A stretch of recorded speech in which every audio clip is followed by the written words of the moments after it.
हमारी स्पेशलिटी जो है वो इम्पोर्टेड रैबिट्स है। रैबिट्स जो है हमारे पास जितने भी पाकिस्तान में इम्पोर्ट हो चुके हैं ना, वो सारी ब्रीड्स अवेलेबल हैं। इसमें आप कुछ देख सकते हैं, ये सबसे ऊपर हमारे पास अंगोरा रैबिट्स हैं, इसके नीचे हमारे पास लॉप रैबिट्स हैं। इनकी स्पेशलिटी ये है कि ये इनके कान डाउन होते हैं। जो अंगोरा रैबिट्स हैं इनकी स्पेशलिटी ये है कि ये इनके ऊपर एक ऐसे किस्म के बाल होते हैं जो हमारे गर्म कपड़ों में यूज़ होते हैं। इसके नीचे चला जाए तो हमारे पास हॉट रैबिट्स हैं, ये ड्रॉप साइज में होते हैं, बहुत छोटे रहते हैं।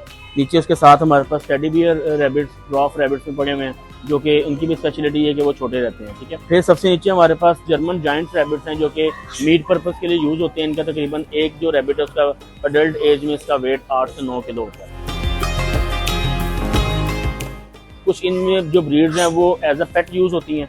इसमें कुछ ब्रीड ऐसी हैं जो कमर्शियल पॉइंट ऑफ व्यू से लोग उसकी फार्मिंग करते हैं। ये जो ऊन वाले रैबिट्स हैं जिनके ऊपर से वूल उतरती है, उसकी प्रॉपर फार्मिंग होती है वूल के लिए। जो सबसे ज़्यादा इस वक्त पाकिस्तान में रैबिट की इंडस्ट्री में जो फार्मिंग हो रही है वो वूल वाले रैबिट्स अंगूरा की और जर्मन जायंट्स की हो रही है। ये जो दो ब्रीड्स हैं ये कमर्शियल पॉइंट ऑफ व्यू से बहुत ह्यूज लेवल पे जा चुके हैं। जो हमारे पास रैबिट इंडस्ट्री में जितने भी ये पड़े हुए हैं, जितने भी ब्रीड्स हैं, इसकी जो मिनिमम प्राइस है वो 15,000 से स्टार्ट होती है और मैक्सिमम जो है वो 1.5 लाख रुपए तक। चेकर जायंट एक रैबिट है, उसका जो पेयर है वो 1.5 लाख रुपए का। वो मीट पर्पस के लिए यूज होता है, उसका तकरीबन वेट 9 से 10 किलो होता है एक रैबिट। हमारे पास इस वक्त British short hair, Scottish fold, Persian, Siamese सारी कैट्स अवेलेबल है।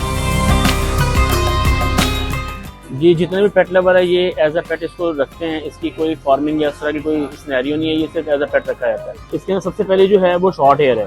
एक कैटेगरी के हिसाब से इसके ऊपर बाल बहुत कम होते हैं। जो दूसरी ब्रीड है हमारे पास वो पर्शियन ब्रीड है, उसके ऊपर बाल बहुत ज्यादा होते हैं। पर्शियन कैट्स जिस वक्त है वो पाकिस्तान में बहुत ज्यादा पसंद की जा रही है। सर, जो भी जानवर हमारे पास इस वक्त पेट एज अ पेट रखे हैं या कमर्शियल रखे हैं, उसकी जो भी रिक्वायरमेंट्स हैं, जिस तरह की फूड हो गई, इनकी एक्सेसरीज, केजेस हो गए और इनकी मेडिकेशन है, वो सारी चीज़ें हमारे पास मौजूद होती हैं।